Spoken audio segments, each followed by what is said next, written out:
Hey guys, how's it going? Well, this week's episode, I'm going to continue explaining my Hawaiian vacation I had. Now, last time I think I left off with me exploring the World War II Valor in the Pacific Memorial, the Arizona Memorial, USS Missouri, things of that nature. Tonight, I'm going to talk about the day I almost killed myself on my Hawaiian vacation. Now, I am not the world's most fit guy. I'm actually kind of out of shape and don't have a lot of muscle mass compared to my body fat anymore because I'm old now. So I decided to hike up Diamond Head Crater. Now, for those who don't know what Diamond Head Crater is, basically, if you're on the south side of Oahu, you can see Diamond Head Crater if you look towards the east. Is this big, huge mountain-looking thing on the just east of Waikiki. Now, Diamond Head Crater is an extinct volcanic crater. According to scientists, it was created about 300,000 years ago during the last great volcanic eruption that Oahu had. Now, Oahu is geologically pretty young. It was only created maybe 4 million years ago. So I was really hoping to see some really great features hiking up Diamond Head. What I didn't really expect to experience, though, was the mind-numbing, muscle-tightening pain that I was going to experience climbing up this thing. Now, the trail is only 1.7 miles or 3.3 kilometers long. But the problem is it's all uphill and it goes up about 500 feet. So it's pretty damn steep. Now you start off with this really even grade, this kind of concrete cement, path. And when you're going up it, you don't think it's a really big deal. Now my advice to you, whoever you are, there's a vending machine at the bottom of the hill that sells water. Get a bottle of water.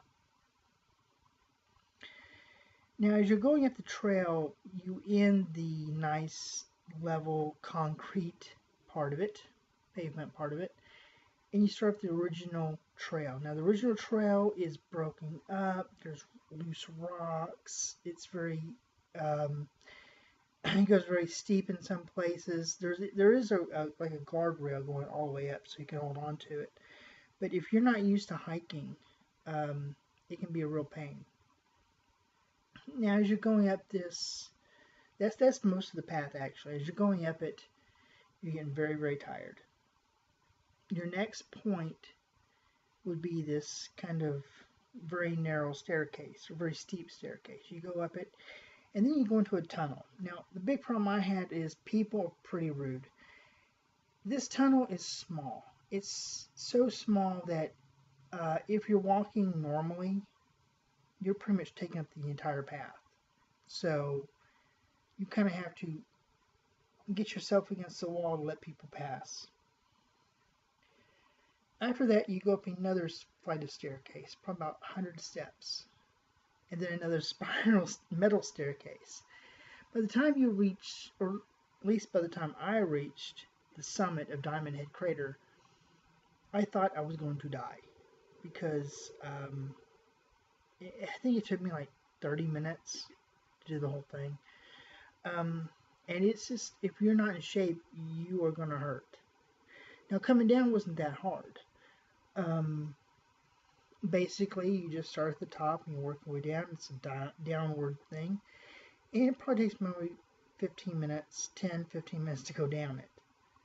But let me tell you though, at the top of it is probably some of the most beautiful views of Oahu you'll ever see.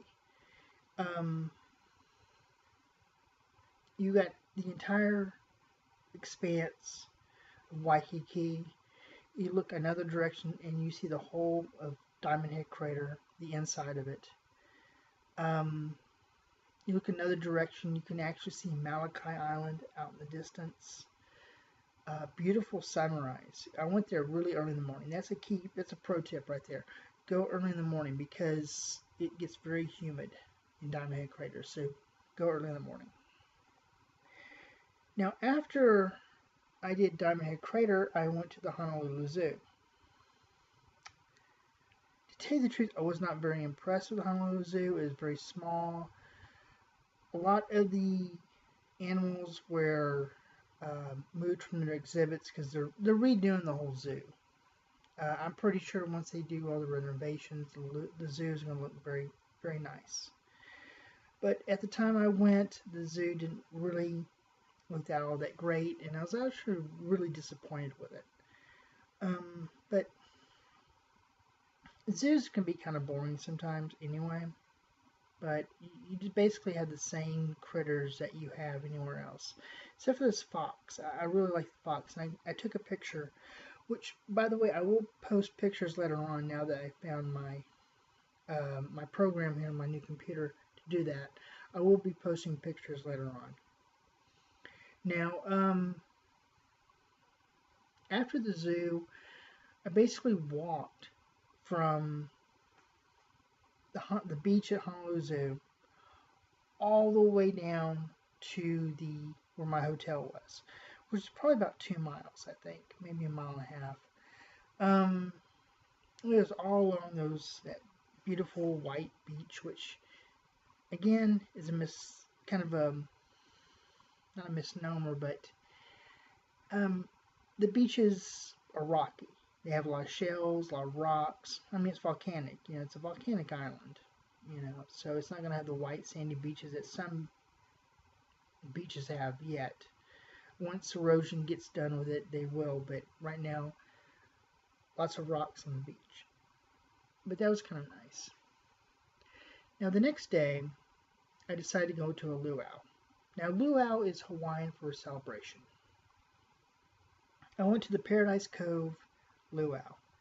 Let me tell you, Paradise Cove luau is nice. It's probably, I think, the best luau on the island. Basically, I paid $150 for the deluxe package. They pick you up at your hotel with this bus. They take you all the way over to the other side of the island, to this nice little cove. Now, when you get off the bus, you go to the little ticket booth, you hand them your little voucher, and they get the lei, hold on.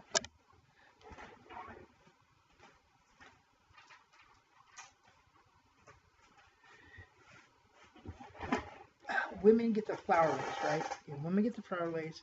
Men get these. They're not anal beads, I promise. It's a Hawaiian rock lei. So they put this on you, and they give you a coupon for 3 Mai Tais. And basically, you go into the gate, and it's beautiful, man. I mean, they spent no expense on this. I mean, they just they spared no expense. Excuse me, not spent no. They spared no expense on this.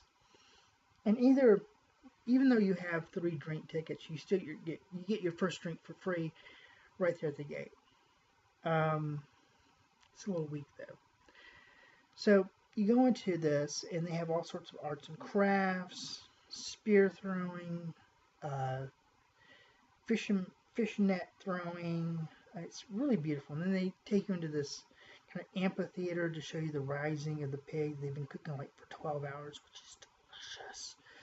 And then you go and you eat. Now, I paid for the deluxe package, so I didn't have to wait in the buffet line. I actually had waiters and stuff like that bring me my food. Now, they say it's a 3-course meal. It's really a 3-plate meal. Your first plate is your salad, macaroni salad, and stuff like that. Your main course is steamed rice, corn, fried chicken, the pig that they've been cooking, and some fish, and some poi sauce. Now, I wasn't too particularly fond of the poi. I know some people love it. I just wasn't. I just didn't get into it really. But they have fire dancers there and hula dancers there. It's really a big show, and I actually really, really enjoyed myself. And I suggest to anybody that goes to Hawaii, you have to do the Paradise Cove luau if you're staying on Oahu. I don't know what the other islands have to offer, but on Oahu, go to the Paradise Cove luau. Now, my fourth and final full day, I went to the Koulua Ranch. Basically, it's a 4,000 acre nature preserve over on the west side of the island. And you basically you ride a horse or you go to an ATV. They have different tours. I did the movie tour. There are like 200 movies made there. Everything from Pearl Harbor, Jurassic Park, Soul Surfer. And then you go to the different, and they actually had a movie shooting there called Ebb Tide, which I'm not sure what that is, but I need to look that up when I'm done with this video. But they actually were shooting there, so we couldn't go to certain parts of the park at the time. But it was a nice little experience. I got to a horseback ride, which I know being from Texas, you're thinking, oh, you do that all the time, right? No. No. This is like the third time I've been on a horse, so there you go. But all in all, there we go, the Hawaiian vacation. It was fun. It was educational. I'd do it again in a heartbeat, man. I know I'm going to be paying on that damn credit card I put it all on for the next 18 years or something like that, or some ridiculous number, but you know what? I don't regret any bit of it. And if I had my choice to do it again, I would do it again. Alright, well that's it for tonight. I'm going to post some pictures on my next video of the Hawaiian trip, so get ready for that, and I'll see you guys later on.